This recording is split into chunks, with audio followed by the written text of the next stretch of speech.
Hello, everybody. Welcome to another episode of KozMatt's Wrestling. I'm Metacarpio alongside Kyle Arado. What's going on, guys? Let's take you guys through, once again, another successful Monday Night Raw.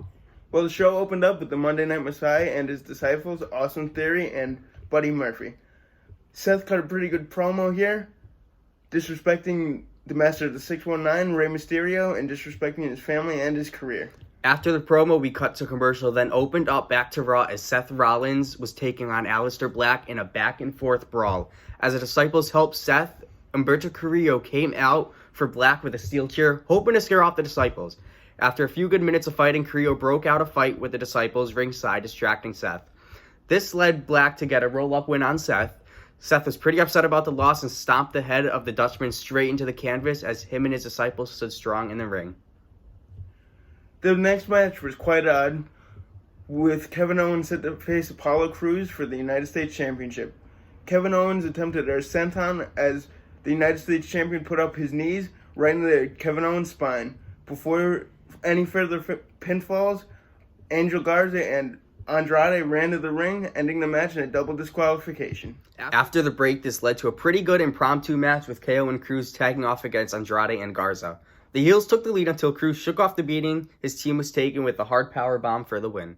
Well, if the basketball contest and the axe throwing match weren't enough, the Street Profits took on the Viking Raiders in a bowling match.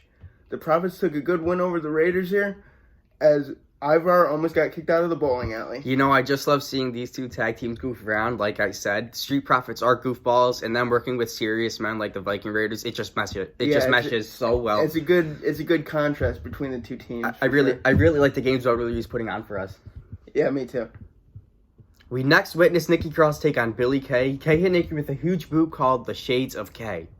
I thought for sure Nikki had Billie Kay with a quick roll up, but Billie kicked out second and reversed the comeback, scoring herself a win. After the break, we were then joined on screen via satellite by Rey Mysterio and his son Dominic. Of course, from the trash talk earlier with Seth to open the show, Rey had some words for the Messiah and leading Dominic to warn Seth, calling him a man of a scripture, an eye for an eye. No idea what that's supposed to mean. It's like some Gothic reading you'll see in the Bible or something.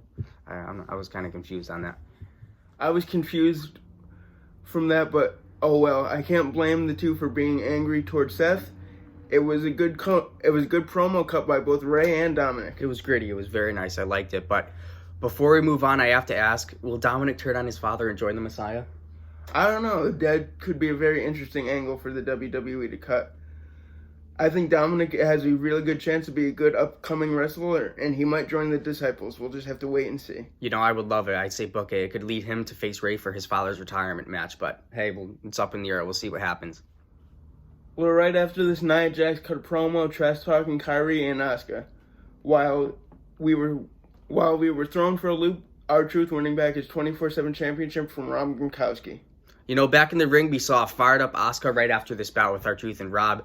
She was about to beat up Nia Jax as Nia gave Asuka a whipping throw into the steel steps and then a devastating leg drop to give her the pinfall in the win.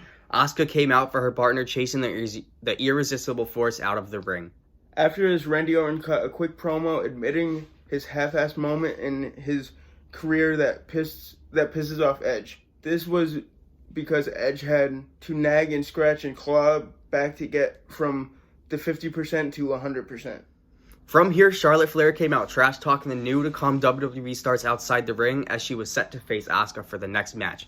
After a few submissions and reversals, Nia came out with Asuka's theme and face mask. Kind of put me for a loop, but this pissed off Asuka, leading the ref to call the bell via countout for both competitors. Definitely little mind games there, for sure. To close out the show, Drew McIntyre was set to face MVP with Lana ringside. Drew hit MVP with a hard Glasgow kiss, but was then distracted by Bobby Lashley and was hit into the corner with a hard boot. MVP thought he had the win until Drew hit him with the Claymore for the win. Right after, Bobby entered the ring and applied the full Nelson to the WWE Champion as the show fades to black. Well, everyone, that was Monday Night Raw summed up. Let us know what you enjoyed most about the video. Leave a comment and subscribe. Take care, guys. Peace. Peace.